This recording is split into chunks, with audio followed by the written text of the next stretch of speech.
ilahi bijahil anbiya wal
Alhamdulillah, segala puji milik Allah. Kita bersyukur kepada Allah atas limpahan nikmat yang Allah berikan kepada kita.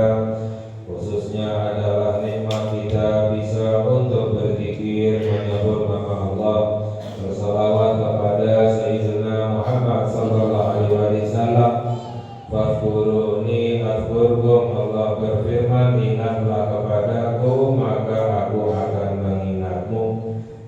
hamba yang ingat kepada Allah itu akan diingat oleh Allah, dan itu adalah nikmat dari Allah Subhanahu wa Ta'ala. Semoga amalan kita ini diterima oleh Allah, menjadi sebab dosa-dosa kita diampuni oleh Allah, hajat kita dikabulkan oleh Allah. Amin ya rabbal alamin. Kita melanjutkan kajian kita dalam pesantren radhiyallahu ta'ala anhu. Faslun al-jama'atu ala dhukuril ahraril muqimina balighina ghairil ma'dzurina fardhu kifayatin, yaitu menjelaskan bahwa sholat berjamaah bagi laki-laki yang merdeka, ya dahulu ada budak, sekarang nggak ada lagi budak. Bagi laki-laki yang merdeka, yang mukim, yang tidak musafir, al-balighin, yang sudah mencapai masa balik, ghairil ma'dzurin, yang tidak dalam keadaan udzur. Kalau ada udzurnya seperti sakit itu tidak wajib, ya. Jadi hukumnya adalah fardhu kifayah. Sholat berjamaah bagi laki-laki yang merdeka, yang mukim, yang balik, yang tidak ada udzurnya, itu hukumnya fardhu kifayah. Maknanya harus ada yang menjalankannya. Kalau tidak ada di dalam satu kota, satu desa yang menjalankannya, maka semuanya hukumnya berdosa. Namun jika ada yang menjalankannya, maka yang lain itu hukumnya menjadi sunnah. Sebagaimana sabda Nabi kita Sayyidina Muhammad sallallahu alaihi wasallam, "Ma min thalathatin fi qaryatin aw badwin la tuqamu fihimul jama'atu illa istahwadha alaihim syaitanu fa'alaika bil jama'ati fa inna ma ya'kulu dhibbu minal ghanamil qasiyah." Sabda Nabi Muhammad sallallahu alaihi wasallam, tidak ada 3 orang di dalam kota atau desa yang mendirikan sholat berjamaah kecuali telah dikuasai oleh setan. Jadi kalau di tempat, di satu kota, satu desa tidak ada yang mendirikan sholat berjamaah, berarti telah dikuasai oleh setan, ya. Hukumnya semuanya berdosa dan harus menjalankan sholat berjamaah di masjidnya. Kalau seandainya ada yang sholat berjamaah tapi di rumah misalnya, itu hukumnya tetap berdosa. Harus ada minimalnya 2 orang atau 3 orang yang sholat di masjid, karena ini termasuk daripada syiarnya Allah Subhanahu wa Ta'ala. Orang yang mendirikan sholat berjamaah di masjid itu adalah hamba yang bertakwa kepada Allah, karena dalam Al-Quran, wa may yu'azzim sya'airallahi fa innaha min taqwal qulub, dan orang yang mengagungkan syiarnya Allah itu adalah orang yang bertakwa kepada Allah. Jadi orang sholat berjamaah di masjid mengagungkan syiarnya Allah, itu tandanya hamba yang bertakwa kepada Allah, ya. Itu tanda hambanya orang yang benar-benar beriman. Dalam Al-Quran, innama ya'muru masajidallahi man amana billahi wal yawmil akhir wa aqama sholata wa ata zakata wa lam yakhsha illallah fa asa ulaika ayyakunu minal muhtadin, ya. Orang-orang yang memakmurkan masjid, mengisi masjid, sholat berjamaah di masjid, maka mereka itulah orang-orang yang beriman kepada Allah dan hari akhir. Kalau kita melihat ada orang yang mengakunya beriman tapi tidak memakmurkan masjid, ya kita husnudzon, prasangka baik, ya. Mudah-mudahan orang itu memang benar-benar beriman kepada Allah. Tapi kalau kita melihat orang yang memakmurkan masjid, sholat berjamaah di masjid, kita harus yakin, ya, bukan prasangka baik lagi, tapi kita harus yakin.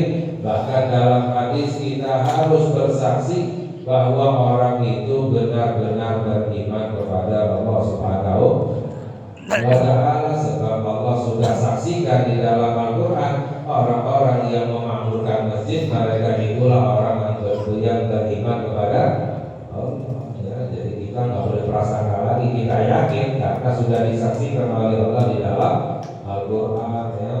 Mereka itulah orang-orang yang beriman kepada Allah dan hari akhir.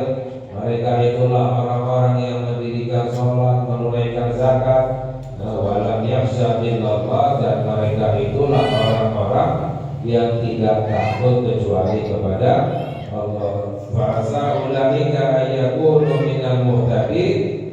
Mereka itulah orang-orang yang mendapatkan hidayah.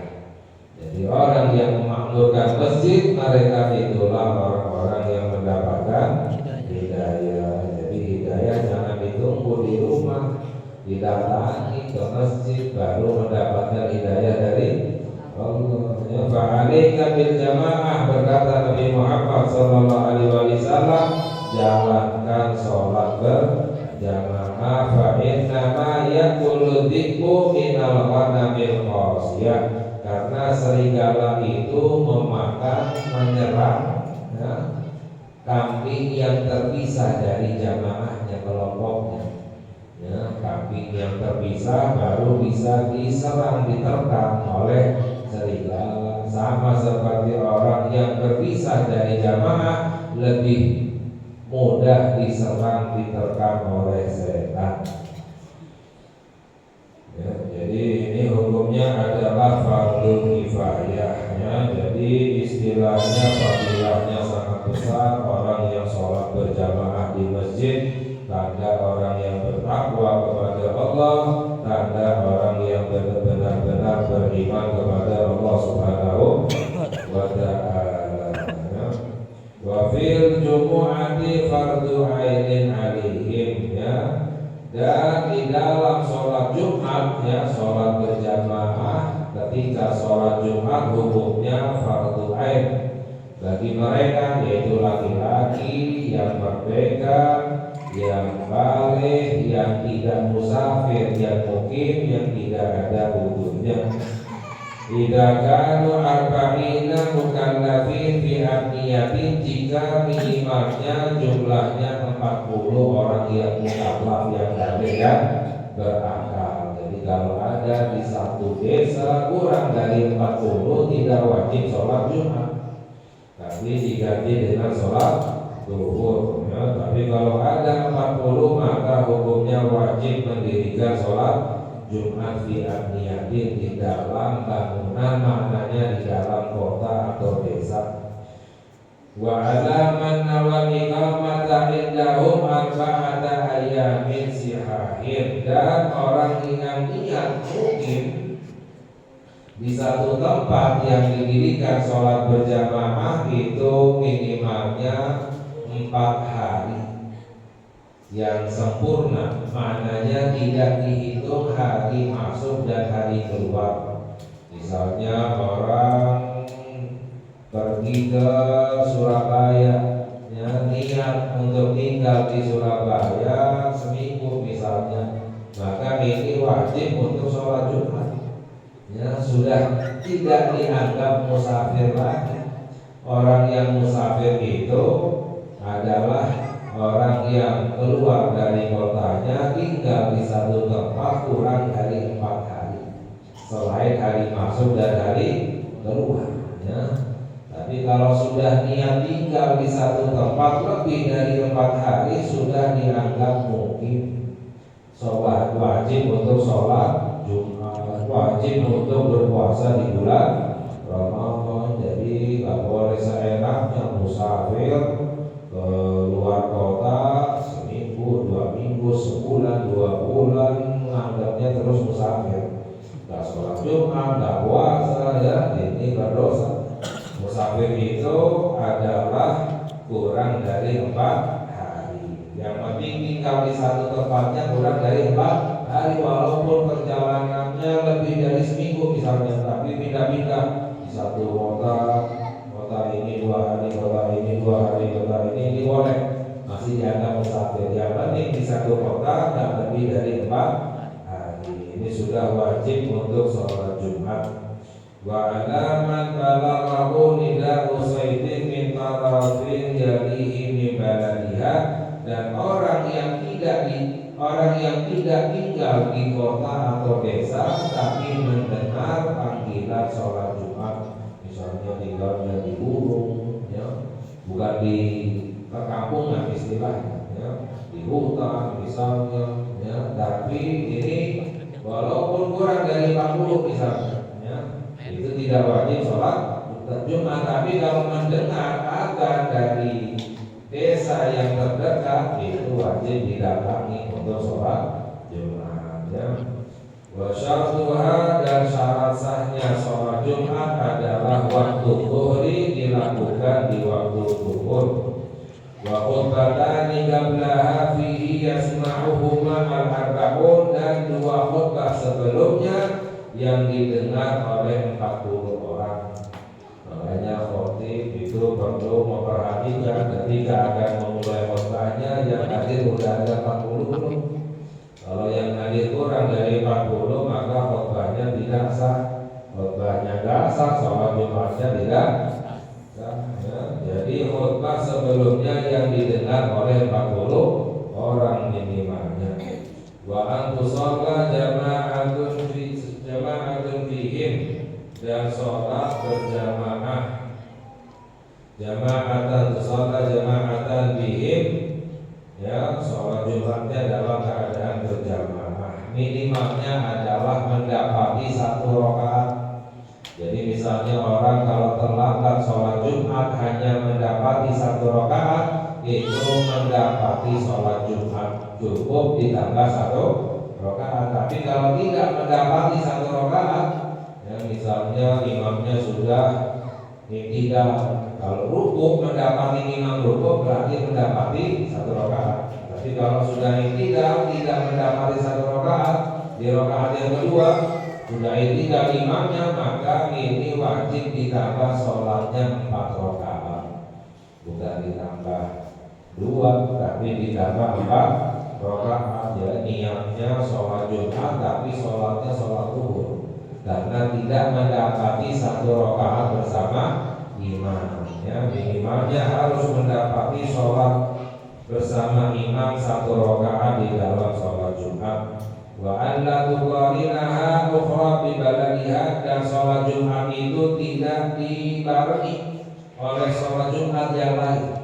Jadi sebenarnya sholat Jumat itu nggak boleh lebih dari 1 sebenarnya, kecuali para ulama menjelaskan kalau terlalu jauh atau nggak cukup tempatnya baru boleh nambah. Jadi nambahnya itu sesuai dengan kebutuhannya, ya, misalnya sudah penuh nggak menampung baru menambah sholat Jumat yang lain, atau terlalu jauh baru boleh menambah sholat Jumat. Tapi kalau berdekatan masjidnya dan masih bisa menampung, itu nggak sah, ya.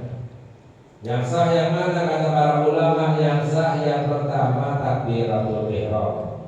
Yang sah itu yang pertama takbiratul ihram, ya. Makanya kalau ada 2 Jumat berdekatan masih menampung, ya ini khutbah Jumatnya lalakan sebaiknya, ya. Percepatan, ya. Yang pertama takbiratul ihram itu yang sah, ya. Ya, wa arkanul khutbatain, dan rukun 2 khutbah sebelum Jumat. Ya, walaupun kita tidak menjadi khotib, tapi kita harus tahu agar kita bisa memperhatikan khotib Jumat itu tidak ketinggalan rukun Jumat. Rukun khutbah itu yang pertama alhamdulillah, harus ada ucapan alhamdulillah, ya. Wassalatu ala nabi, dan harus ada salawat kepada Nabi Muhammad sallallahu alaihi wasallam. Wal wasiyatu bil taqwa fihima, dan wasiat untuk bertakwa pada kedua khutbah. Jadi 2 khutbah harus ada alhamdulillahnya, harus ada salawatnya kepada Nabi Muhammad sallallahu alaihi wasallam, dan harus ada wasiat untuk bertakwa kepada Allah. Usikum manusia ditakwa Allah, ya. Ini pada 2 khutbah. Adapun syahadat itu enggak wajib, bukan rukun. Jadi kalau di khotib nggak syahadat nggak apa-apa. Yang rukun itu adalah alhamdulillah wa ayatul mafhumatun fi ihdahuma, dan satu ayat yang bisa dipahami di salah satu dari kedua khutbah. Jadi harus membaca minimalnya satu ayat tapi yang istilahnya bisa dipahami. Ya, lain halnya kalau yang tidak bisa dipahami, misalnya imam membaca ayat Allah Ta'ala yaqulu wa bi qawlihi yadil mutadun a'udzu billahi minasyaitonir rajim alif lam mim barakallahu li wa lakum fil Qur'anil azim. Baca amin amin ya. Enggak paham kan? Ya. Jadi kalau saya bilang atau Yasin barakallahu li wa lakum fil Qur'anil azim ya. Ini yang tidak dipahami harus satu ayat yang bisa dipahami ya. Salah satu dari dua khutbah dan sunnahnya kata para ulama pada akhir khutbah yang pertama ya. Makanya akhir khutbah yang pertama itu biasanya khatib membaca ayat Al-Qur'an wa doa lil mu'minin fi tsaniyah, dan doa untuk orang-orang mukmin pada khutbah yang kedua. Ya Allah maghfir lil mu'minina wal mu'minat ya. Ini wa syurutuhuma, dan syarat sahnya kedua khutbah, dua khutbah Jumat. Syarat sahnya adalah at-taharatu 'anil hadatsain, suci dari dua hadas. Ya, khatib harus suci dari dua hadas. Ya. Kalau khatibnya batal, ya batal khutbahnya. Ya, makanya ada satu khatib sholat ketika khutbah Jumat di Masjid Jami yang besar, ya dahulu. Semua pejabat pada hadir, bahkan presidennya hadir. Lalu khatibnya itu ya namanya manusia nggak sengaja ngantuk, ya mau turun, butuh lagi, malu, mau diulang, ya mau dilanjutkan, itu nggak sah, dosa hukumnya haram. Akhirnya khatibnya membahas masalah wudhu yang benar harus seperti ini, seperti ini. Coba saya contohkan, ambilkan air di ember. Ini padahal memang mau ya. Karena syarat sahnya adalah harus suci dari dua hadas. Ya wa anil najasati fil badani wal makani wal mahmul, dan suci dari najis pada badannya, tempatnya, dan apapun yang dibawa pakaiannya. Wasatrul awrati, menutup aurat, wal qiyam, dan dalam keadaan berdiri, wal julus bainahuma, dan duduk di antara dua khutbah.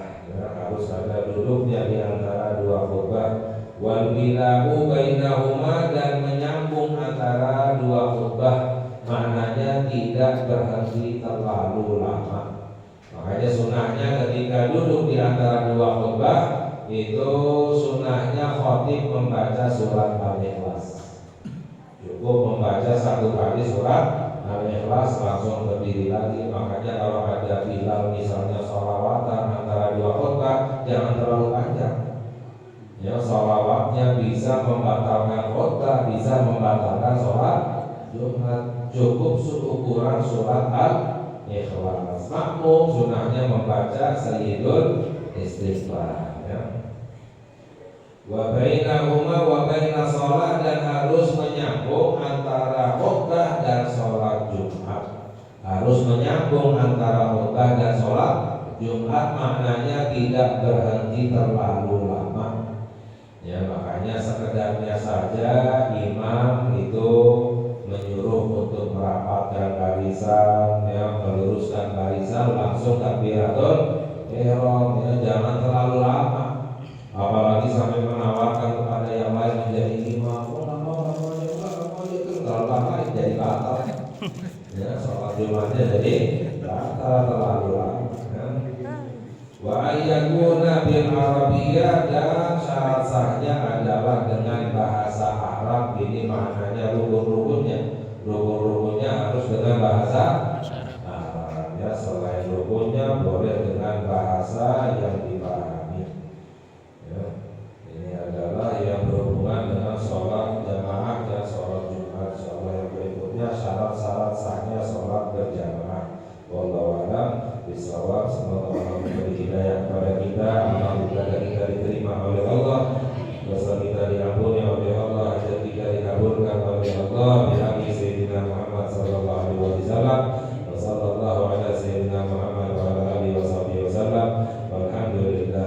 العالمين يا ربنا تقبلنا بأننا ضربنا وأننا أشربنا لا أشربنا فتب علينا توبة تغسل كل حوبة واسترنا عورات وآمن الروعي واغفر لوالدينا ربي ومولينا والأهل والإخوان وسائر الخلان وكل ذي محبة أو جيرة أو صحبة والمسلمين أجمعين يا ربي أسمع فردا وجودا منا لا باكتساب منا بالمصطفى الرسول نرضى بكل سور بالمصطفى الرسول نرضى بكل سور بالمصطفى الرسول نرضى بكل سور صلى وسلم ربي عليه عند الهب وآله وصحبه عدد صحبه والحمد لله بالبدء والتناهي ربنا تقبل منا انك انت السميع العليم وتب علينا انك انت التواب الرحيم ربنا اتنا في الدنيا حسنه وفي الاخره حسنه وقنا عذاب النار وصلى الله على سيدنا محمد وعلى اله وصحبه وسلم والحمد لله رب العالمين.